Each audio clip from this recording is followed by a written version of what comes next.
We are here today speaking with Councilman Peter Koo. There are several issues about which he would like to inform his constituents in District 20, but also these are of interest to all New Yorkers. Hello, Peter. Hi, Jim. Thank you for asking me to be here. Well, thank you very much for joining us today. I understand that there is legislation in Albany to reform the specialized high school admission process.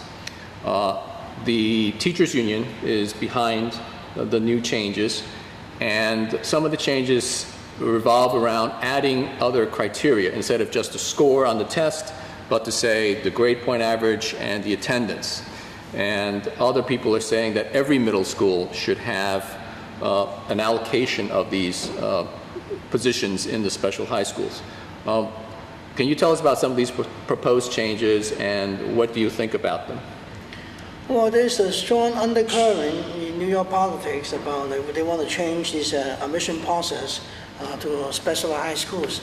I think it's very unfair to Asian Americans, because in the past 20-something years, this is the only test everyone take to get into the schools.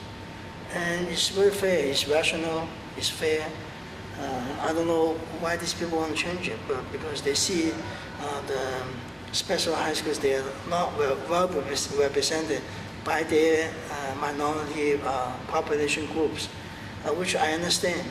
But special high schools are special high schools. They're not for everybody to go to. They are for people who have kind of a little more intelligence than other people. They're for above average people to attend. It's not for everybody. So they shouldn't argue about that. Something like when you look at when we see NBA games, you don't see any Chinese guys playing NBA games, or the U.S. Open. You don't see any many Asian Americans playing U.S. Open. It's the same thing. You go into high school, go into special high school, you need preparation. You need to study more. So the test is the best and the most simple way to determine who are the better students. Of course, some students, they go in because they have special tutoring.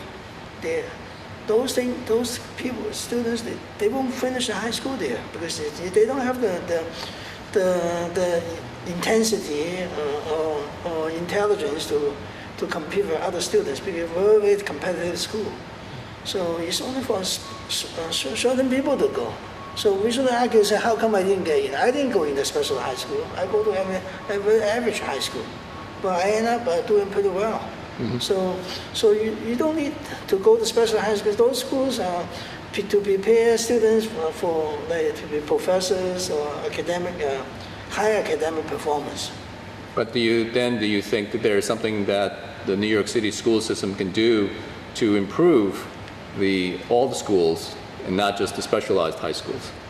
Yeah, the best thing is to improve all schools, because I hate to see parents send the kids to a special high school, which is you take 3 hours of public transportation.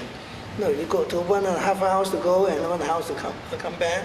It's a waste of a lot of time which they can use to study or do other things. You know? Mm-hmm. So the ideal way is to have localized high school. They are good, but the intent when they build these special high schools is they are not for everyone to go. That's why they have a test.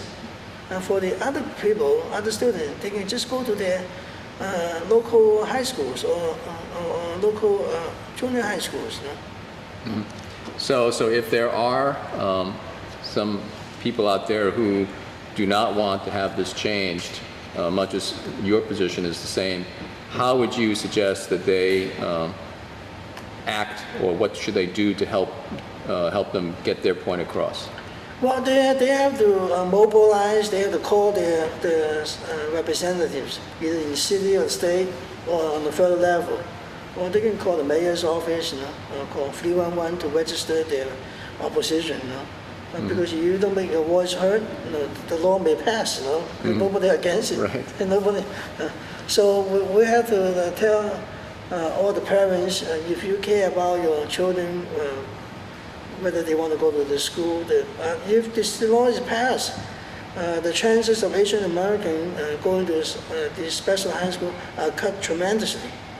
Suppose it's each junior high school send 2 students, the top 2 students to special high schools. There are about 400 junior high schools here. There are automatically 800 sparks are lost already. So where do these 800 students go to school? They will come back to the local schools. The local schools are already too crowded. So are we prepared to take all the students back? These are pretty smart students. Right, so you think that the solution is not to change the test, but to change the school system? Change the school system. Actually, we have to change the responsibility, pay back to the teachers. How come some students are so good, some are not so good? Maybe something wrong with the school? Or actually, maybe not. We have to share the responsibility. The parents have to share responsibilities too. Because the children, when they're small, they don't know anything. It's the parents who push them to do things. So if some parents, they don't care whether the children go to school, of course, when the children come time to graduate, they are not that good because their parents, they put pressure on them. Well, they don't talk to them about. So education is a tripartite relationship with the parents, the school, and the students. We all have to work together to achieve good results. So all the parents should make their opinion known to their elected officials, such as yourself and everyone else on the city council, and to express their views. Yeah, of course, yeah. Because this, in a democracy, you don't make your voice heard, you will be drowned, you know? Right. Yeah.